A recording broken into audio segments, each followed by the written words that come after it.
Este es el hombre que por ahí andan diciendo que no predicaba a Cristo. Explain to everyone out here what Jesus stood for, and especially the qualities of love, how to love your neighbor even if they don't agree with you. So what is your name again? Talise. Talise, that's a beautiful question. I'm glad you came up to ask it. So John 8, if I'm drawing from memory correctly, best embodies both Christ's mercy and love, but also his commitment to truth.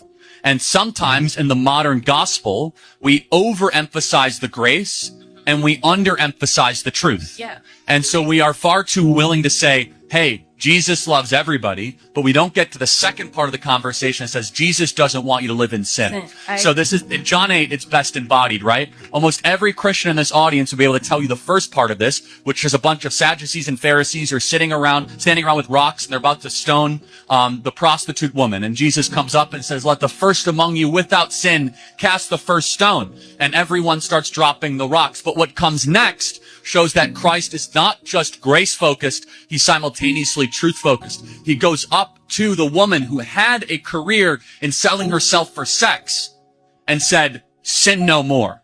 Now, imagine today how much trouble you would get in if you would go up to somebody and say, stop sinning. No, you're being too judgmental. No, you're actually being Christ-like.